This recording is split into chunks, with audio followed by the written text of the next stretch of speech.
අපේ ජීවිතයේදී අපිට නිතර දැනෙන්නේ අපේ අදහස් නිවැරදි බවයි.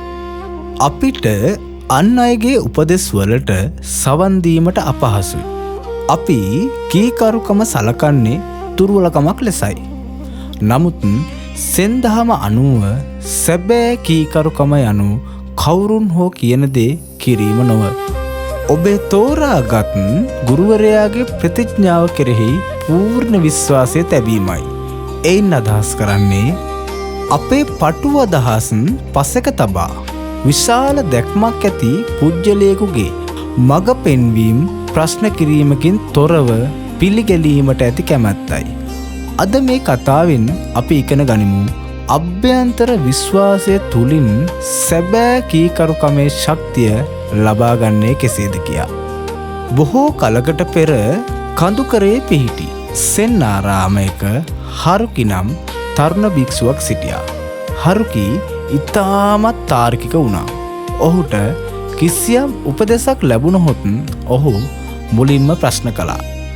ගුරුවරයා කීවා මේ මාර්ගයේ යන්න. හරුකි ගැසුවා ඇයි අනෙක් මාර්ගයන්ගෙන් ගියොත් මොකද වෙන්නේ? ගුරුවරයා කීවා එය අත්හරින්න. හරුකි ගැසුවා ඒ කොතරම් වටිනවාද? හරුකි තම මනසේ තර්කය ගුරුවරයාගේ ප්‍රශ්නාවට වඩා ඉහළින් තැබුවා. මේ නිසා ඔහුට සෙන් පුහුණුවේදී නිරන්තරයෙන්ම ප්‍රමාද වුණා.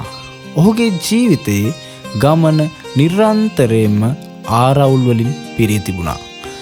දිනක් ඔහු තම ගුරුවරයා වූ මාස්ටර් ඒචි හමුවට ගොස් කලකිරුණු සොරෙන් මෙසේ පැවසුවා. ගුරුතුමනි, මට ඔබේ උපදෙස් පිළිගැනීමට අමාරුයි. මට ඕනෑම දෙයක් කිරීමට පෙර එය තාර්කිකව නිවැරදි බව තහවුරු කරගන්නට අවශ්‍යයි. කීකරුකම උගන්වන සෙන් පාඩම කුමක්ද? මාස්ටර් ඒචි හරුකුගේ අතට නොපෙනෙන සිතියමක් සහ රෙදි කඩකින් ඇස් බැඳීමට අණ කළා. මාස්ටර් ඒචි සංසුන් සොරෙන් මෙන්න මෙහෙම කිව්වා.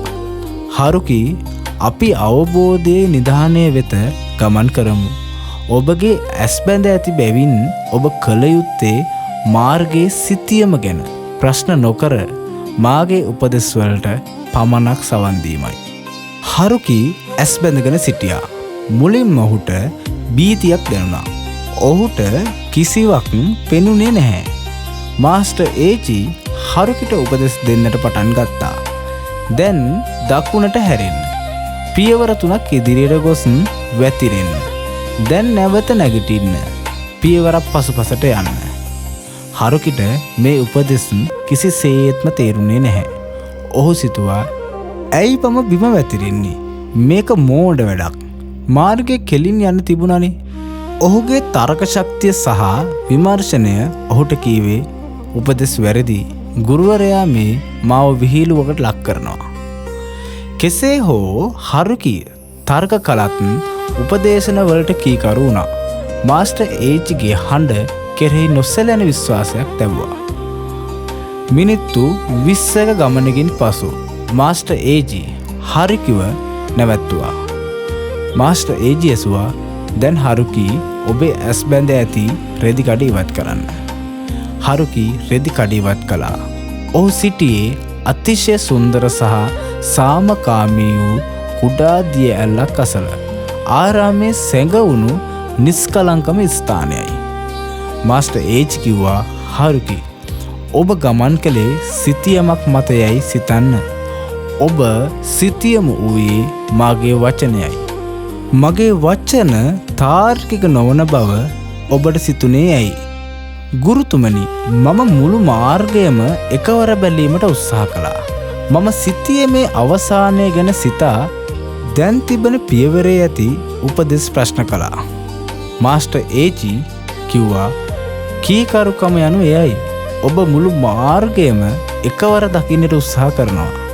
නමුත් ගුරුවරයා නැතිනම් ජීවිතය ඔබට දෙන්නේ ඊළඟට තැබිය යුතු පියවර පමණයි. ඔබ එම ඊළඟ පියවරේ ඇති උපදෙස් ප්‍රශ්න කරනවා නම් ඔබට කිසි දිනක නිදහනයට ළඟා විය නොහැකි. හරුකි අවබෝධ කරගත්තා. කීකරුකම යනු සැබෑ ශක්තියේ ලක්ෂණයක් බව. එයින් අදහස් වන්නේ සෑම පියවරකම ඇති උපදෙස්වලට සම්පූර්ණ විශ්වාසයෙන් යුතුව කීකරුවීමයි. සැබෑ කීකරුකම ලබන්නේ පළවෙනි තමයි ඔබේ සීමාව දැනගන්න. ඔබේ දැනුම හෝ තර්කය අනුව ඇස් බැඳගෙන සිටින පුද්ගලයෙකුට සමාන බව හඳුනා ගන්න. දෙවෙනි එක තමයි අභ්‍යන්තර විශ්වාසය. ඔබ තෝරාගත් මාර්ගය හෝ ගුරුවරයා හෝ වර්තමාන මොහොතට සම්පූර්ණ විශ්වාසය තබන්න. තුන්වෙනි එක ඊළඟ පියවර පමණි. ඔබට අවශ්‍ය වන්නේ මුළු මාර්ගයේ සිටියම නොව ඊළඟට තැබිය යුතු පියවර පිළිබඳව උපදෙස් පමණයි. ඒ උපදේශයට කිසිදු ප්‍රශ්නයකින් තොරව කීකරු වන්න. ඔබ සැබෑ කීකරුකම පුරුදු කරන විට ඔබගේ ගමන භීතියෙන් නොව විශ්වාසයෙන් සහ විවේකයෙන් පිරී ඇත. ඔබේ ජීවිතයේ සෑම පියවරකදීම විශ්වාසය සහ කීකරුකම ඔබට ශක්තියක් වේවා. ඔබට තෙරුවන් සරණයි.